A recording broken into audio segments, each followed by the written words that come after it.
Parfait, on a réussi à afficher le state dans les enfants, comme ça, directement dans les composants enfants, le texte à chaque fois, super. Maintenant, on va voir comment supprimer nos LI comme ça.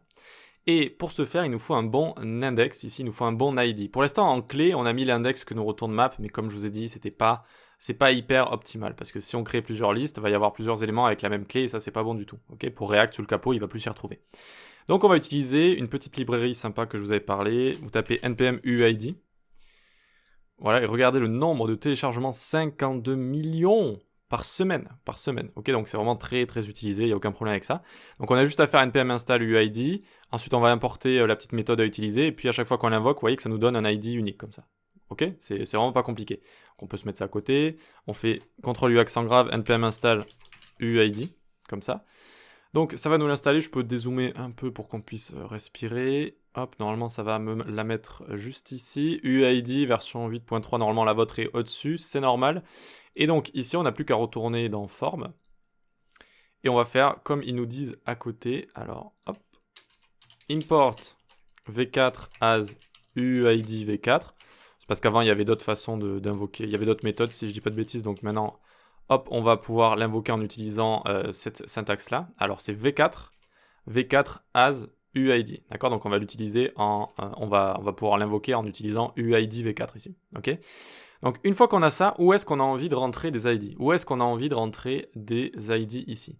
Bien, déjà pour notre state de base ici. Pour notre state de base, je vais mettre virgule ici, ID, 2 points, et j'exécute UID ici, j'exécute UID.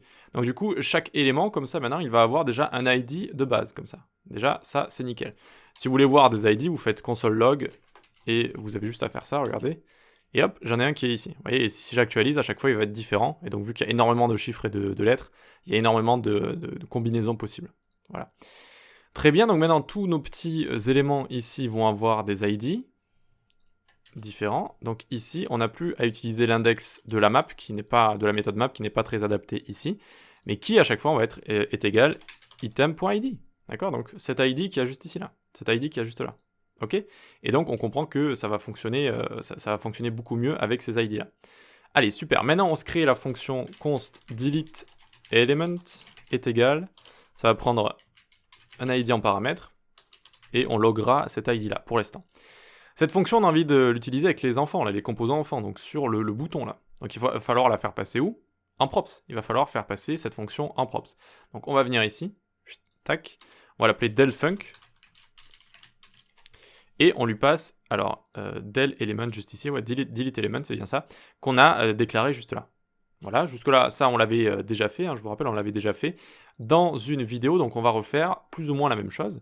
Ici, dès qu'on a envie donc de cliquer sur ce bouton, c'est là qu'il va y avoir tout ce qui va se passer. Donc on fait onClick est égal. On ouvre les accolades, on crée une fonction anonyme qui va pouvoir appeler props.delfunc. Alors delfunc. Et on va lui passer props.id. Ok, alors je vous rappelle la fonction anonyme ici, c'est pour éviter d'exécuter la fonction de base si quand le composant se monte, quand il s'affiche, la première fois, sinon ça activerait ça exécuterait cette méthode. Donc d'abord on a une fonction anonyme comme ça, qui va exécuter cette méthode-là, et qui va pouvoir lui envoyer comme ça cet argument comme ça, d'accord? Donc ça c'est, à chaque fois qu'on a des méthodes à utiliser avec des arguments, eh bien on utilise d'abord comme ça une fonction anonyme en premier. Comme ça c'est dès que je clique sur mes boutons ici. Parfait, donc voyons voir, j'ouvre avec F12, très bien. Alors j'actualise, hop, et maintenant je clique, et on a undefined juste ici. Alors, props.delfunc, c'est bien comme ça que j'ai appelé, delfunc ici, ok, et on lui passe props.id, normalement, et oui, on a oublié de passer comme ça, enfin j'ai oublié de lui passer ID, d'accord, donc il faut qu'on ait les ID. La clé ici c'est pour React, donc on le laisse à React, nous on va utiliser les ID. Donc normalement si je clique là, et yes, ça fonctionne. Ça fonctionne, vous voyez, hop, on a bien à chaque fois les ID qui sont retournés. Super. Qu'est-ce qu'on va pouvoir faire pour filtrer maintenant les LI? Je vous ai donné un petit indice, on va utiliser la fameuse méthode filter. Donc on monte ici, donc c'est du JavaScript, hein, la méthode filter. Ça on peut le mettre en commentaire, hop, et on va faire ici const filtered state par exemple est égal notre state, donc data_ar.filter, qui est une méthode donc des tableaux. Et donc la fonction courante, ça va être la valeur courante, ça va être item à chaque fois.